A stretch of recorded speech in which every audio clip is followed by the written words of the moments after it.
I'm sorry. Kristen? The summer residency process went very well, and we received a lot of positive feedback about how quickly people were able to move throughout the process. We will be sending out a survey later in the month to solicit additional feedback as well. If you look at one of the handouts I gave you, the transfer summary, you can see as of now we have 67 students that came to us over the summer. And between now and about September 11th or so, in a month, we typically anticipate at least 30 additional students. It ranges from year to year, so we're anticipating another 30 students in addition to the 67 that we have. 15 students exited over the summer, and as of today we have 17 families that have not completed their registration process. So these are families that have attended RB in the past but haven't come through the residency process, and that's the lowest number we've had in the last 5 years. Our enrollment as of today is 1,586. Of that, we might have some of those 16 families not come and prove residency, and we also have of that 16 students who are outplaced, 3 of which come to RB for a partial day, and probably about 20 students that are here just for transitional services and special education. So Tim's projection for the year? 1578. Okay, so we're within 8 right now. Is your project, the 1586 is not counting with the additional 30 you might expect to transfer Correct. in still this year? 1586 are the Is the number of actual students right that now. have schedules that we anticipate Okay. coming to RB. 16 possibly could be withdrawn. Correct. And then there's some of those students that do not take classes at RB. Correct. There are 13 that do not, and there are 3 that come only for a partial day and are outplaced for a partial day. Okay. The next handout that I wanted to share with you is a park testing schedule. So park is the new state test, and this is a follow-up from the landmark article on the ACT test. And so, as you can see from the schedule, we will Kristen, be, does Mary Ann have copies of these to put on the overhead? she does. No, it's in my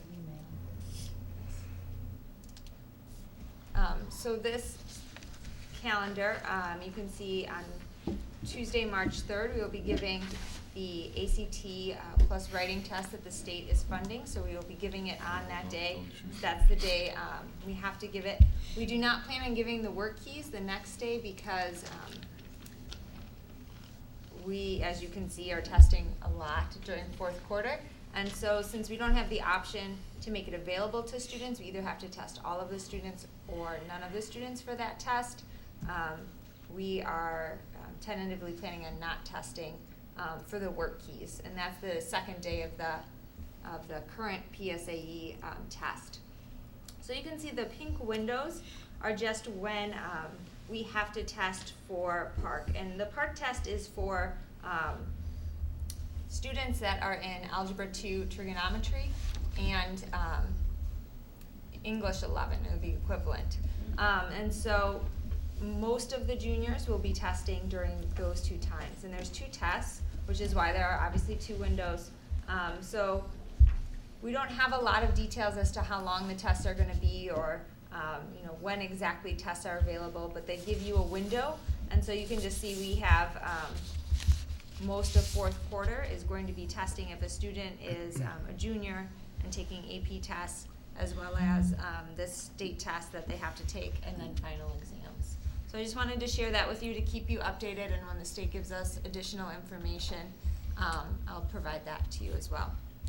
The high school superintendents wrote a letter to the state opposing the park assessment for the high school students. Obviously, that did not. It had some effect in that the state is still going to pay for the mandatory ACT that's required by law for every student before they can graduate high school. It almost became one of those unfunded mandates again.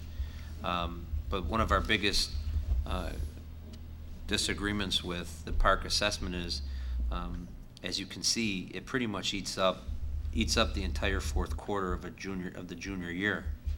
On top of that, students are taking the ACT in the spring, as well as AP exams in May. And one of the recommendations from the state was to eliminate final exams for juniors, which classroom teachers were not very happy to hear. Students were, though. The PARCC assessment is an accountability measure. It's replacing the PSAE. The PSAE used to be comprised of the ACT and that work keys exam.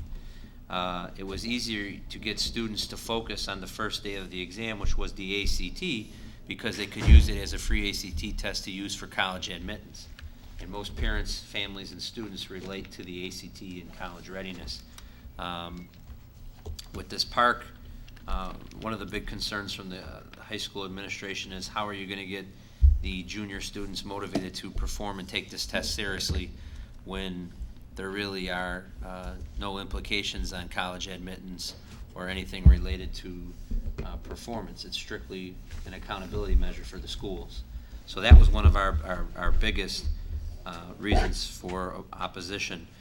The other reasons were that the ACT and AP is what most families, as I stated earlier, families and students can relate to, and we wanted to keep that as the central form of assessment for the students, because it's something that they can relate to and motivate, as well as it shows college readiness. We attended a symposium, Kristen and I, last spring, where there were about 60 to 70 schools, high schools represented, as well as some colleges and universities, because the big thing that's been sold at the state level was that colleges and universities would be eventually be accepting PARCC scores for college admittance, similar to the ACT. So we attended a meeting where they had several schools on stage, and most of those post-secondary institutions said that they were unfamiliar with the PARCC or any kind of scale that would relate to college admittance, and there hasn't been any discussions at the university level at this time. So I think this was a big part of the state's initiative when they were going for that national money with Race to the Top and those kind of initiatives, and so it will be interesting to see how this is implemented and how this all works out. The other thing is that they want you to implement the PARCC test strictly via technology, computer. So a lot of schools were saying, that would basically lock down their computer labs for the entire fourth quarter. What if their infrastructure couldn't handle this? We had some minor issues when we ran the pilot last year, correct, Kristen? We did, but they were on the testing end. They were not related to our infrastructure or our computers. So we feel technology-wise we'll be able to implement the PARCC assessment, but it's one of those things that the state wants you to implement it technology-wise, and if you don't have the money to implement it technology-wise, you then had to pay per test in order to get a paper and pencil test. So it's just one of those things where the state kind of is backwards on again. But so we'll keep you posted as we implement this in our first year this year. Any other thing, Kristen? Yes. Last week we met with our consultant from ECRA, and she walked us through the software and the different things that the program could do. And right now we're in the process of giving them all of our assessment data. And once that is complete, it will take them 3 to 4 weeks to set up the model. And then from there, we'll create the timeline of what we want to accomplish by the end of first semester and what we want to accomplish by the end of the year. So it was a very productive meeting, and we're excited to see all of the different possibilities. And we can, with a click of a button, be able to filter and look at any demographic that we've entered in, even if we want to look at students who have 10 plus absences, and really get to the issue of why is the student not growing as much as they should, and then have a discussion of do we need additional interventions, and as well as what is working for the students that are exceeding growth, and how can we replicate that or get more students in that intervention if it is working. So we're really excited about that, and hopefully I'll be able to report out at the October meeting that we have our growth model set up and ready to go. Last night we had the freshman family welcome hosted by the PTO, and it was a great success and a huge turnout. It was the most parents we've had at that event. So boosters were there selling spiritware. Music sponsors were at the event as well, and then the new Student Association Exec Board, as well as several of their members were there to give freshmen a tour and a scavenger hunt around the building while the administration answered questions and talked with the parents. Tomorrow, our first day of school begins at 8 a.m. for the freshmen, and they'll go through almost a 2-hour orientation where they'll go to their homerooms and they'll go on another tour to make sure they're familiar with the building and get to meet some of the students as well. And then all of the other students come at 10 a.m. For a shortened day. Lastly, we had football started yesterday, and all of our fall athletic practices and tryouts start tomorrow. And we have open house scheduled for August 27th, and so we're looking forward to that as well. Any questions for Kristen? Do you mind if I ask a couple questions about this park? Mm-hmm. You mentioned algebra, and I'm sure you told us before, but I can't remember. You mentioned algebra 2, trig, and English.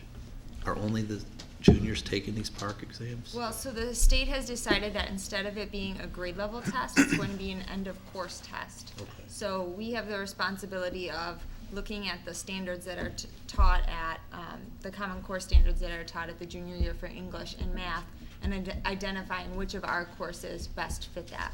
So we're looking at Algebra 2 Trig and possibly Pre-Calc Honors, and then English 11, so our American Studies, AP Lit, etc. That was the other question I was going to ask. It can't possibly replace the ACT if it doesn't cover the 4 subjects, right? Correct, right. So the But state at has, the beginning, they're not going to do all 4. I'm sorry? For the first year, they're not going to do all 4 subjects? They're well, not doing science, for instance?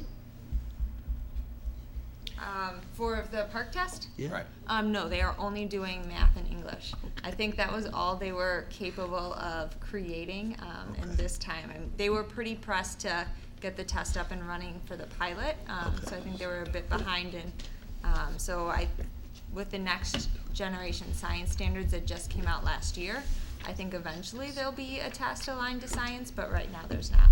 And the second question is, you said they had the 2 windows in pink, but is it just the color coordination that the pink would overlap where the purple is because of the AP test? Yes. So and it's basically the end of April through the mid-May was all one of the windows? Yes, and Okay. that's just a window, so we don't know if we'll be testing a week of that, 2 weeks of that, but that's the window that they gave us. Okay. Thank you. Any other questions for Kristen?